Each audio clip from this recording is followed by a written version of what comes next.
All right, welcome everybody. I am Alan Noon with Epic Games, and I am here today to tell you about chaos. In this session, we'll quickly answer the question, what is chaos? We'll have a look at the legacy destruction system that was in Unreal Engine for a number of years. We'll take a look at destruction moving forward. What were the kinds of things that we wanted out of a new destruction system? We'll take a look at the chaos demo that we put together for you. And then we'll go over the key concepts of working with the new destruction system while we do a little bit of a workflow overview. And if we have time, well, we'll do Q&A off to the side at the end. Okay, so what is chaos? So chaos is Unreal Engine's new physics system that we're working on at the moment. It will ultimately replace PhysX. So top to bottom, everything will be chaos. That sounds funny when you say it. But yes, a preview will be available in 4.23. And the new physics system is absolutely awesome at destruction. So today, that's the part that we're focusing on. The initial drop, I'll say, of chaos is going to be focused on the destruction aspect. So anytime I mention chaos during this presentation, I'm talking about destruction. Okay, so let's go over the destruction as it exists in Unreal Engine today. So it's been there for a number of years, and it provided the facility to create destruction at a basic level right within the editor. So you could select an asset, typically a static mesh, right-click, and create a destructible asset. And it will allow you to crumble things. You can apply a particle system to it, a sound effect, and you had simple interior and exterior mapping of materials. And this is well and good. If you needed to break something in the engine, you could do it pretty quick. So some of the things that we wanted to improve on, if you wanted to do more complex destruction in the engine, you had to go external. You had to go out to a DCC app, such as 3ds Max or Maya with a suite of plugins, or there was a dedicated application where you could author these higher levels of destruction. But of course, that makes the iteration loop pretty slow, right? Because you're constantly authoring, exporting, testing, going back through over and over again. And it was based on a third-party API, so we didn't really have a lot of ability here at Epic to modify and make improvements and bug fixes and what have you. So what did we want out of a new destruction system? So yeah, iteration time. We wanted to keep people within Unreal Engine at all times. That just like speeds up the loop faster and faster and faster. Make a change, view it, make a change, view it. We wanted to support destruction at various scales, from human scale to building scale to entire city blocks. Niagara is our new particle system, and we wanted very tight integration with Niagara as well. You can do some pretty amazing things with Niagara, so we believe that's how you're going to really be able to take your destruction to the next level. Non-convex collision.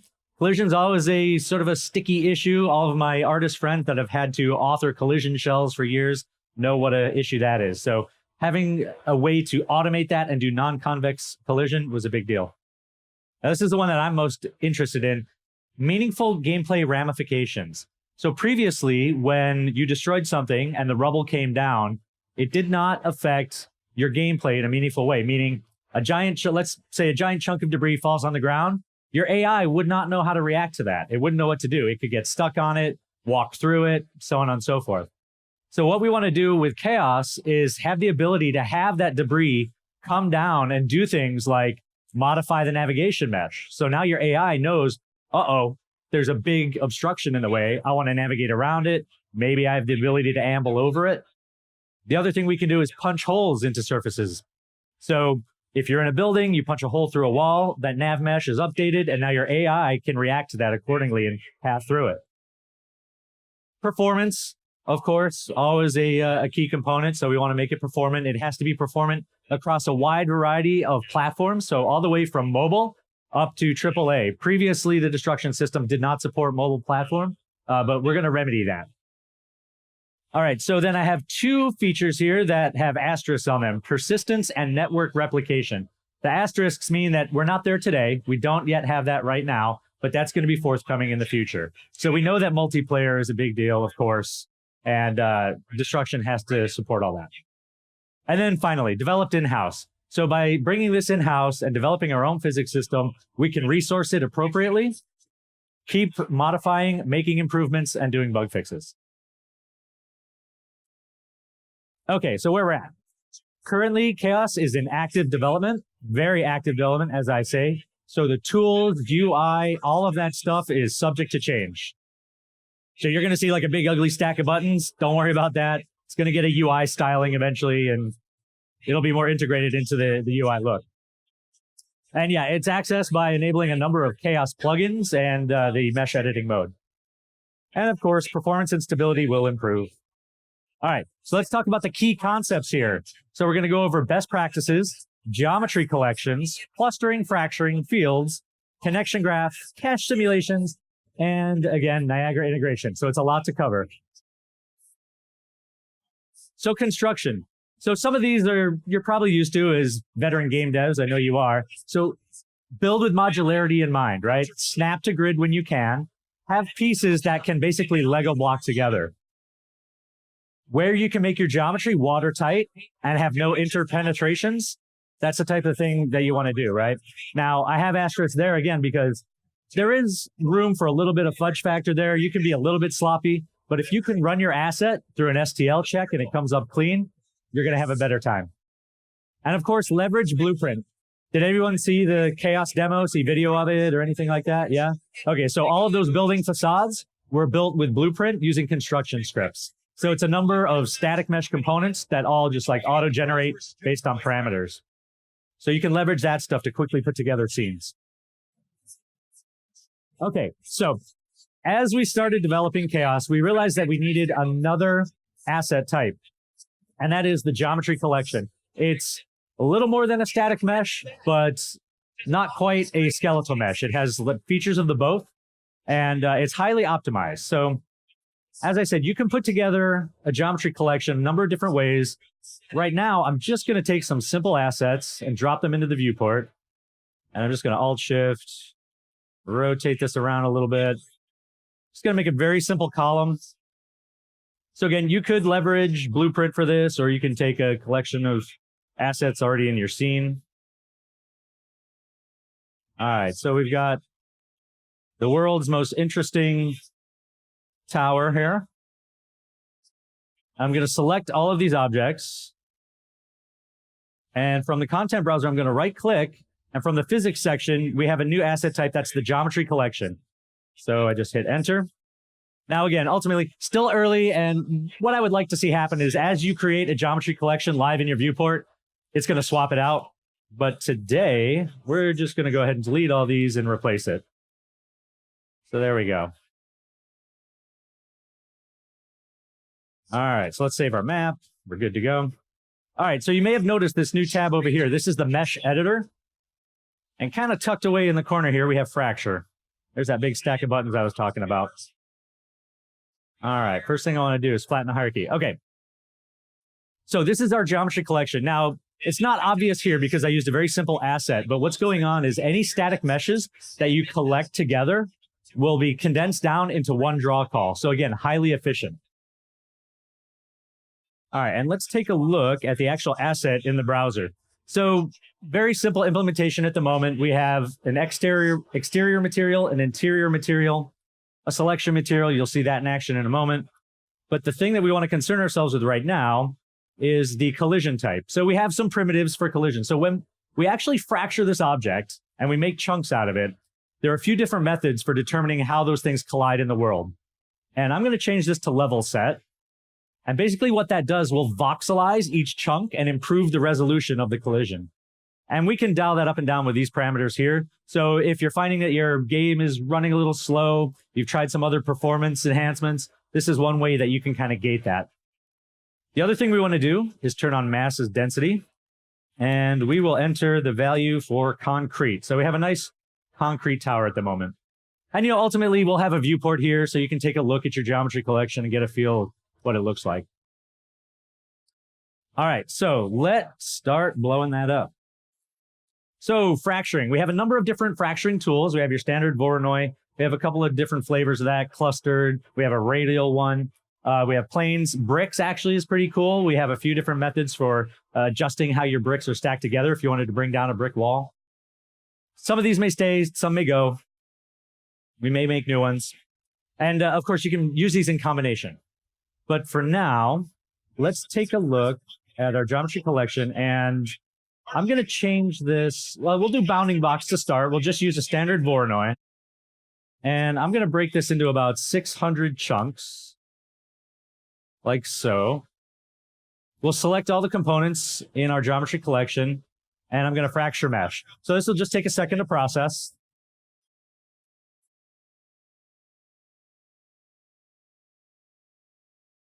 And maybe a couple more seconds. This is typically more chunks than I do. Here we go. And when that breaks up, it's going to look like that. So we're probably all pretty familiar with what a Voronoi system looks like.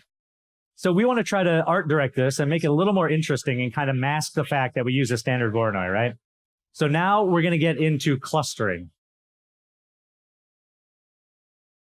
All right. Okay, real quick, before we do that, again, here's just further illustration. We've got our building that's been built in a modular fashion out of blueprints. We hit it one time with a fracture across the whole thing, and then we fractured it again to get more interesting pieces. Oh, here's a quick look at some of the different fracturing algorithms that we have. All right, back on the clustering.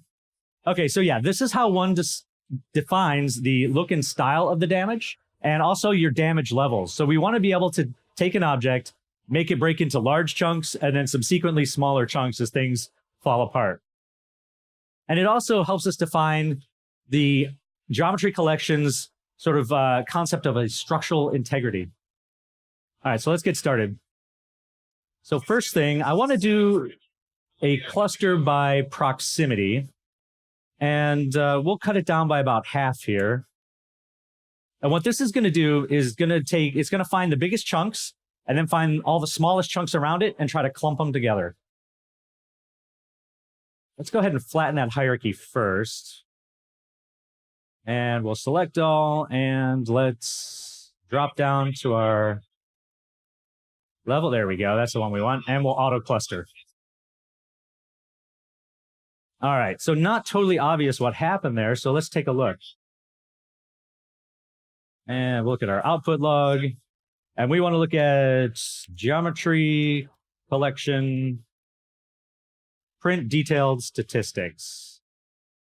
Again, we'll have a nice UI for this, but you can see in this area here, we've got 3 levels of destruction. We can see that new level out of 300 chunks that we've made. Let's make a few more. So let's change this back to bounding box. And we'll do I'm just going to go by halves.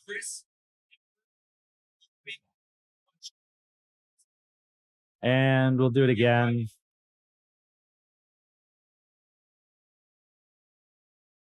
And maybe we'll cluster it one more time.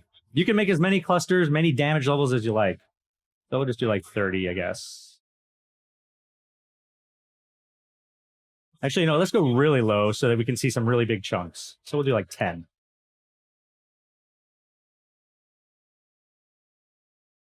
Okay, so now if we start to look at this, you can see how we have our clusters all clumped together there. We've got some interesting shapes, no longer looking like standard Voronoi. And we can jump through the different levels and take a look at those. Those are looking pretty cool, pretty irregular.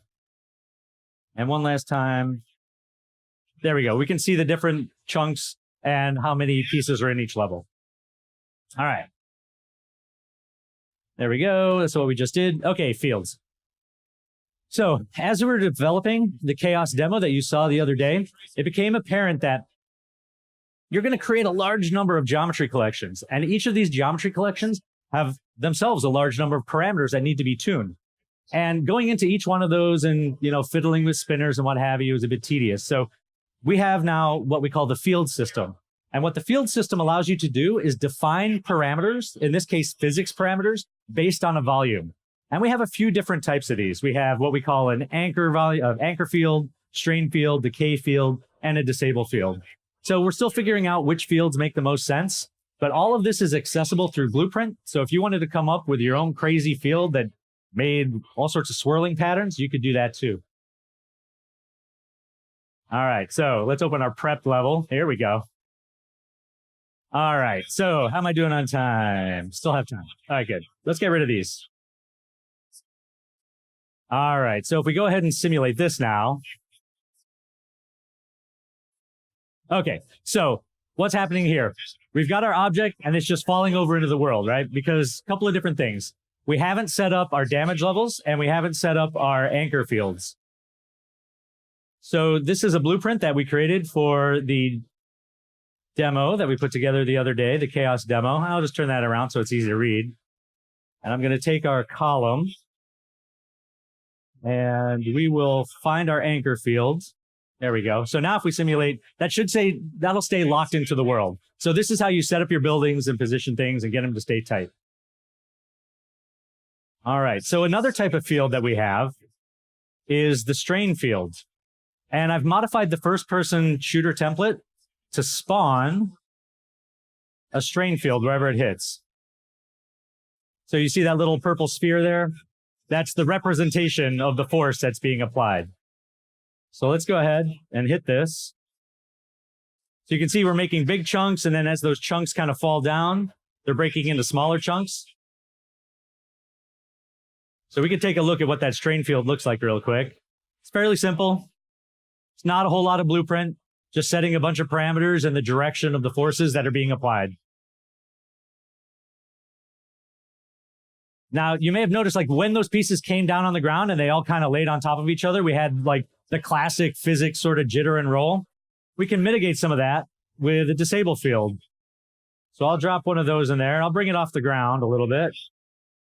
So any chunks that fall into there will go to sleep pretty much instantly. And for fun, well, I'll tell you what, let's do this first. All right, so let's break this up. There we go. So things have kind of gone to rest a little bit quicker. And we can have some more fun with this. On my blueprint, I'm going to crank up the push magnitude. So one of the forces in the strain field that I'm spawning actually not only imparts force on the geometry collection, but also pushes it out as well.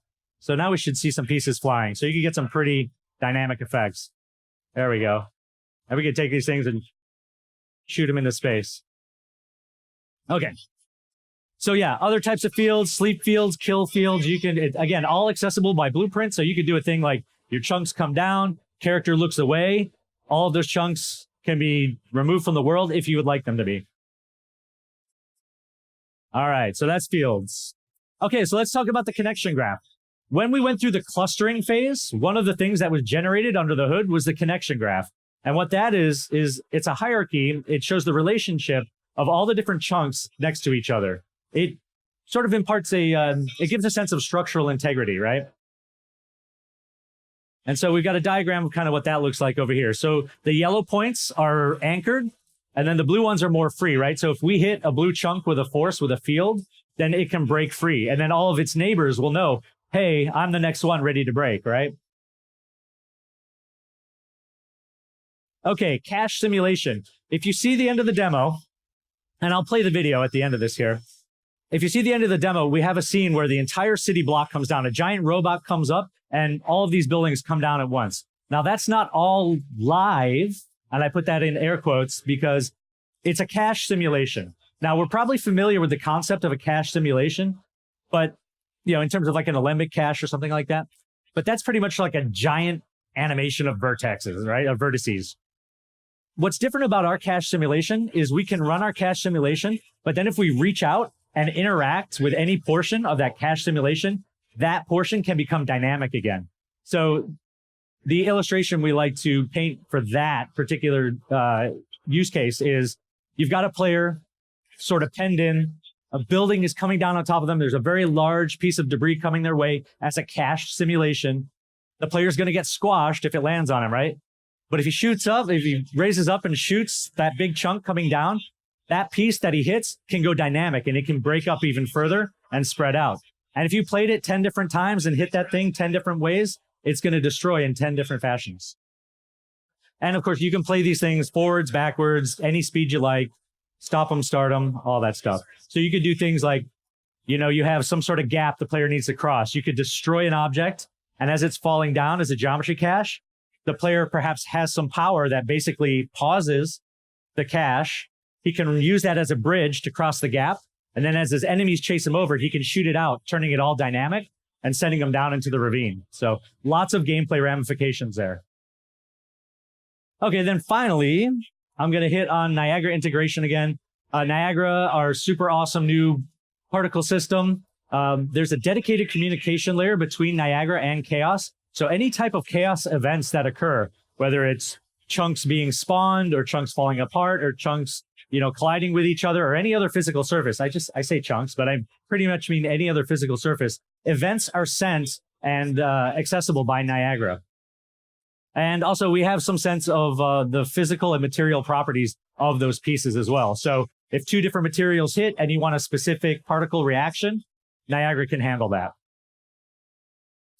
Okay, so before we do Q&A, I do have video today. So if you did not see it yesterday, let's go ahead and run this. And we can see all of the features kind of working together. Research lab installing top secret military hardware. So if you see those columns there, we have sort of the rebar inside. So that's like two geometry collections. We've got one interior and one exterior. This is that exact scene from that diagram earlier where we had the walkway on the structure. So the player can take out those lower columns, and because of the connection graph being updated in real time, all of that stuff comes down.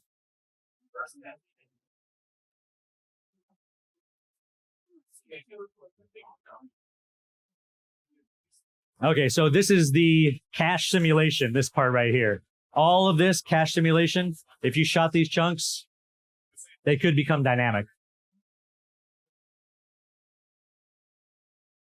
All right. So yeah, that is a first look at Chaos and the destruction system.